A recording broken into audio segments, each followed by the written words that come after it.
Efl TV, proudly brought to you by Ferntree Gully Motor Group.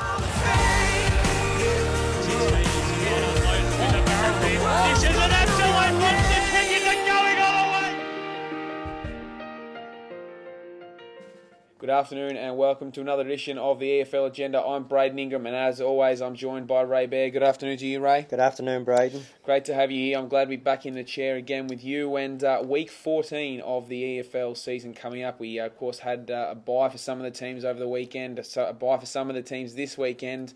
Set up for a very interesting couple of weeks heading into finals. But Ray, I want to change it up a bit. We're gonna start with what we love. What do you love from this weekend of EFL footy? What I got out of last week and what I love was Ferntree Gully getting up and beating Park Orchards in Division 4. What it's done, it is certainly a race for 4 spots with 5 teams in Division 4. To me, that's the real exciting stuff. And, well, for me, my love, Ray, has to be close games in the EFL. We get them so often. Last weekend we had 3 of them. We had 2 one-point games. We had Noble Park over Montrose by 1 point in Division 1. In Division 2, we had Waverley Blues beating North Ringwood by 3 points. And in Division 3, pretty much an on-the-siren kick, Mitcham lost to Baronia after they had a shot pretty much on the siren to win it by 1 point. So it's great to see close games, Ray. It's what we love, especially coming into finals time. Yeah, I haven't got the figures with me, but I think there's been 21 games where the results have been by a goal or less. Plus, we've got to add to that 2 draws as well. And I think there was 8 results by 1 point so far this season. So it's really close EFL over all 4 divisions. Nothing better than getting out to local footy and seeing a cracking game. We're sure to see some this weekend. And as we approach finals, it's a good time to talk about the finals venues. They've been announced this week, Ray, or the preferred final venues at the moment. All the grand final venues are staying the same. So Division 4 to be Mitcham to host that grand final. In Division 3, it's East Burwood. Baronia hosts all the finals in Division 2, including the grand final. And as always, Bayswater hosts the Division 1 grand final, the big one. For me, Ray, it's probably the fact that not too many changes, but Ringwood gets a gig in Division 3. It replaces Vermont and also goes into Division 1 as well. Yeah, a couple of finals there in Division 3 played at Ringwood, and also a couple in Division 1 played at Ringwood. But let's not forget the Vets also. Their final we played once again at Lilydale. Yeah, exactly. Can't forget them, Ray, especially old blokes like you. It's Thanks, too mate. easy to forget, isn't it? But I definitely shouldn't now. We'll move on before I get myself into trouble, mate.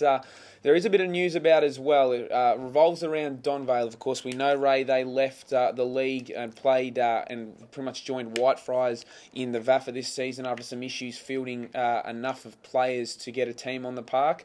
An announcement this week came in the form of Leader newspapers, published a story by Connor Ryan, a good friend of ours here at the EFL, about the fact that the negotiations between Donvale and Whitefriars have broken down, and Donvale are looking to return to Division 4. So they will move straight back in Division 4 if negotiations between themselves and the EFL come to fruition.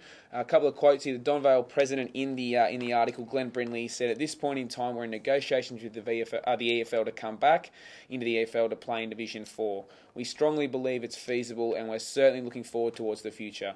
We think we'll be able to field 2 teams and an under-19 side next year."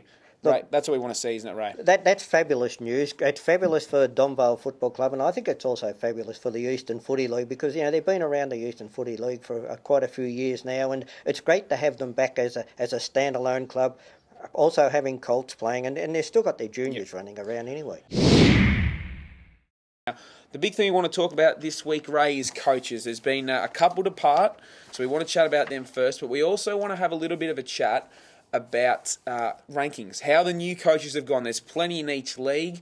First of all, the coaches to go: Dale Bauer from East Ringwood, Fabian Corelli from East Burwood, and Lee Horsborough from Churnside. So they're out. They'll be looking for maybe new coaches in full, or they may be using interim coaches. They might get their job again in 2015. But we're going to go through rankings. We're going to start with Division 1, Ray. How about we go through them and let's see if we maybe agree. So we're going to rank them from A down to F? That's correct, yeah. So we'll go with that. You let me know who you like and I'll tell you who I like. We go with Scoresby first of all. Gary Connolly, look, I rate him a B. A lot of people might think it's fairly high, but you've got to look at what he was thrown at the start of the season. He had a group of very inexperienced players, and most people, everybody said they were not going to win a game. They've won a game. They've been competitive in other games. So I rank Gary Connolly a B. I originally gave him a C. I'm thinking I may have been a bit harsh, so maybe I'm might just give him maybe a C+. East Ringwood, Dale Bauer, obviously he's departed, but what have you got there? Well, yeah, he's gone from East Ringwood now. But look, I've rated Dale Bauer an E. I thought that East Ringwood certainly should have done better than what they've done so far this year. And I'm not. And John Knight-Ray, this one's an interesting one for me. Noble Park, obviously, was at Knox last year. I think you've gone a bit lightly on him. What have you gone with? Well, a lot of people might be a bit surprised here, but I've rated John Knight a C. Now, the reason for that is, as everyone knows, it's right across the EFL. You know, I haven't liked their list at the start of the year. I said they won't make finals. They probably won't, but they're on the verge of finals. So I thought John Knight, once the season's got up and rolling, he's done a pretty good job down there, and I've rated John Knight a C. The issue for me with that, Ray, is I've given him a D-, and that might seem harsh, and I'm sure I'm going to cop it somewhere in the forum. I'm or glad John it's when you I and see not him me. next. Yeah, exactly. Looking forward to that. But for me, when you go out and watch them against Borwin, and they pull off a great performance there, and they go out and get pants the following week, that's an issue for me that suggests that C's probably a bit. Peter Bastanak at Roval, I've rated him a B. I thought that Roval, they're around about the same position they were last year. They had a big influx of players come into the side, but I just think that he's done a fairly good job down at Roval. And Bit of bias there, Ray? No bias at all. But I think that Roval realised that when he came in, they weren't going to be be world beaters. It's a 2 or 3 year plan down at Roval, and I think Peter Bastamak is the man to do it. Division 2 now, time. Paris Harvey at Moorabuk. I've gone for a D here. I mean, they made a grand final last year, Ray. Well, I haven't been quite so harsh. I've given Paris a C. They made a grand final, but I think they lost 8 players at the start of the season out of that grand final side. Very hard for any coach. So I've rated Paris a C at Moorabuk. Yeah, I want to make it clear. I didn't expect them to go straight back in and go straight to a grand final again. But I would have thought, given they are probably going to struggle to make finals. I mean, they're right on that precipice, aren't they? Well, they are. And I mean, I must admit, I picked them at pre-season to miss out on finals. Yep, okay. But, so they're about where I thought they would be, and I think I've given him a C. Steve Buckle at Doncaster East. He's probably impressed me a fair bit. I've gone with a B+. Yeah, well, I've gone with a C for Steve Buckle. I like what he's done at Doncaster East there. Doncaster East now, every week they turn up, they're a competitive side. To me, they've lacked that in the last 3 or 4 seasons. And then you've got to look at their draw. They've had double buys. That's hard. Yeah, that kills you. I mean, even at the moment, it's 21 days since they played their last game till they play the next one this weekend. So he's had it very hard with all the buys. But I've rated him a C.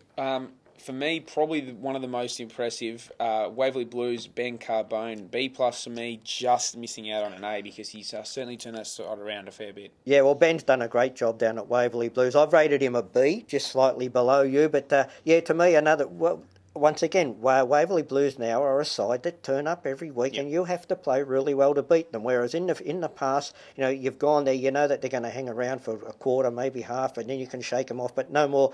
Ben Carbone, to me, a B. Rick Irwin at Templestowe, one of the few we agree on, I think. Both given him an A because the thing for me last year, and probably the year before that as well, was they had a great start, and the second half of the year they faded away. So far they haven't done that, and they're looking like they're going to prime themselves well for finals. Yeah, I've rated him an A as well. I think Rick Irwin has been one of the finds as coaching in the Eastern Football League this season, and he's done everything right, and I rate them in A. Simon Rourke, he's come from Lilydale, gone to Heathmont. We've both gone for the C here as well. A bit of agreement. Not sure that I'm a big fan of that, but anyway. Would you expect him? Did you expect that at the start of the season where he is now? No, I thought they would have done better, Heathmont, with Simon Rourke, and a couple of big players come across from Lilydale with him. And look, they've lost games when they should have. They've had a lot of close games, and a lot that they should have won. They're a different. Mick Gall at Ringwood. You and I have both gone D again.